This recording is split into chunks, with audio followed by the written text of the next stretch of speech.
Hey, it's Ashley and I'm back with another haircut tutorial. If you haven't already, don't forget to like and subscribe. And I have created a Patreon. For those of you interested, I will be uploading behind the scenes, more get to know me, and there are some exclusive things that I will be having available. So if you wouldn't mind checking it out, thanks. Today we are going to be doing a number 3 on the sides with a shear cut on top, blended in.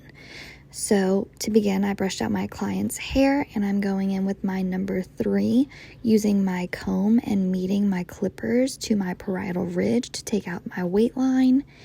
And I am just going to start using that 3, cleaning up everything and coming in with my comb so that I can cut that longer hair on top, making sure we're going to get a really nice blend when we come back for our shear over comb. So as you can see, I'm using my comb and I am meeting where I want to set my weight line at, and I am working that 3 all around my client's head. We're going to do this all the way around, and same thing on the other side.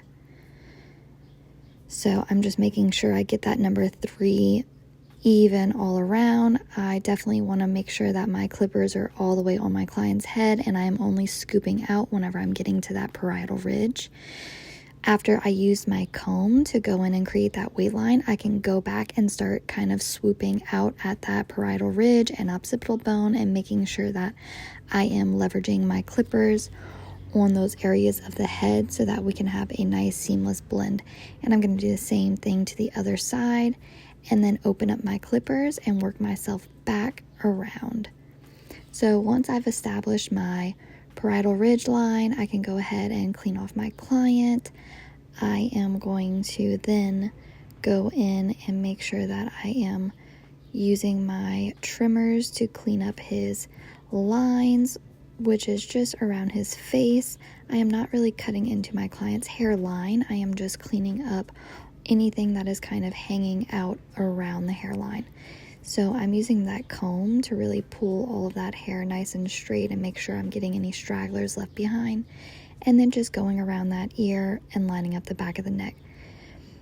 Afterwards, I'm going to spray my client down and start to shear blend everything together. So I am going in at a 45-degree angle with my comb, and I'm pulling out from my number 3 guard where I've previously cut, and I am just nipping off some of that extra weight from the hair on top.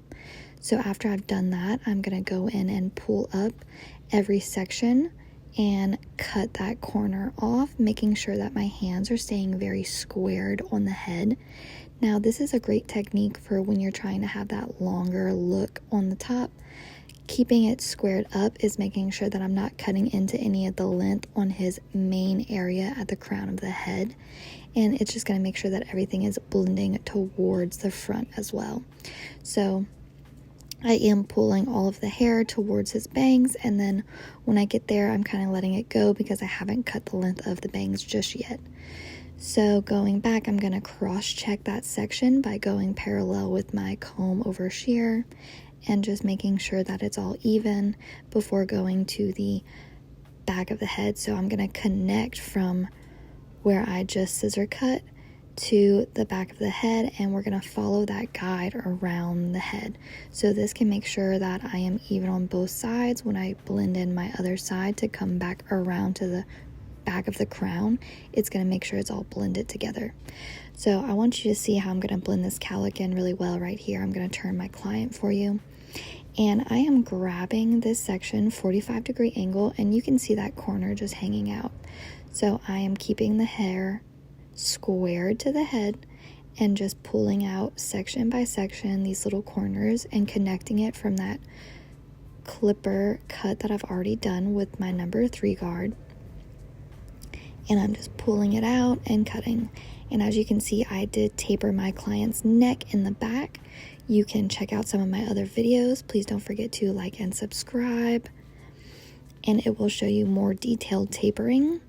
But this one's really about this shear over comb technique. So you can see after I did my sections, I am going back in and I am cross-checking by going parallel with my comb. And then I can kind of go in a little more detail and make sure I'm not missing anything. So after I've got everything on my sides blended into my top majority, I'm going to go ahead and start cutting out my bang section. So the reason I blended everything first is because we're not taking a major part of this top off, but we are cutting a good bit. So everything should blend in very nice once we are done with our top section of the head, and then we will be done with this haircut completely. So I like to do my haircuts in 3 parts. I do my clippers, my trimmers, and then my scissors. As you can see, I trim my bangs, and now going in, I'm going to pull my middle section up, my mohawk section. I'm going to find my guide, and then I'm going to point cut into this top section with my guide in mind. So going in, finding that guide I just created to this mohawk, and then I am going to point cut so that I can have more of a heavy layered blend. And then once I get to the back of my client's head, I can start to meet what I've already blended in with the cowlick area on that back section. So from my mohawk, I'm going to pull up on this side and point cut everything into this mohawk section. I am pulling small sections at the top and just point cutting anything that's overgrown and taking off all that weight. So you can see my guide and then me going ahead and point cutting that hair to my guide. So I'm going to do that all the way to the back of the head. And then once I finish with that section, I'm going to go to my other side and make sure we're doing the same thing. Pulling up, finding my mohawk section already created right there.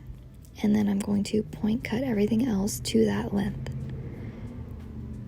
Once again, mohawk section, point cutting to length, and we're just going to follow it all the way to the back to the section we've already blended.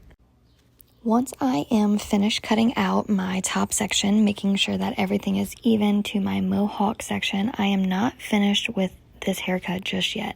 I still need to meet everything that I blended to the top. So here you can see I'm going in and pulling out my corners and double checking my corners. Now this is going to make my haircut blend seamlessly into everything. So as you can see, I'm just going in where the parietal ridge and the top kind of meet, and where I was keeping it very square, I'm now just going to slightly round it out so that it will all go really smoothly into the top blended. And as you can see, I'm going to do the same thing on my other side. I am pulling out my corners towards that parietal ridge, and I am just kind of point cutting into that bang area, but on the other side, I'm going to make sure I am rounding out my corners just ever slightly enough that everything blends very nice and smoothly. And I'm just really making sure that this side is nice and blended because he will be pushing his hair over, so it will have a little bit more weight than his other side of the haircut. So we are making sure with everything pushed over to the side, I'm pulling out at that parietal ridge, and I'm kind of like pulling it out and point cutting so that we get a nice, slight, soft, feathered look to this haircut. After I wash everything, I'm going to go ahead and blow dry my client's hair. So if you're not too familiar with styling, I always like to wash after I cut my client's hair. I then go in and towel dry to get most of that water out. I don't like to, have the client sitting with that wet hair and trying to blow dry it all out. So with blow drying, you want to make sure you are moving your hair in the direction that you want it to go. You don't want to just give a crazy rough blow dry. You can also add like a heat styling product to make sure that your hair is kind of a little bit more pliable to where you're trying to direct it to go. So if you don't know that, you really want to make sure you're blending that like cowlick in the back to its natural direction when you're cutting, so that when you're blow drying and when it's naturally dried, it all lays really perfect for the client. So just making sure everything's dried in the hair. I don't want to leave the client with like some damp wet spots in the hair, kind of giving it that bone dry. Now if I go for a wetter look after giving it a bone dry blow dry, I would lightly mist it with some water and then go in with a pomade, but I am going for a more natural style look with a shine paste, so this isn't really a major priority for me. But if you like this haircut, please make sure to leave a comment. And here is my before and after. Thank you so much for watching. Don't forget to like and subscribe. I really hope you enjoyed it. I would love to hear your feedback on this haircut and let me know what haircut I should do next. Thank you so much. Please come back and watch another video.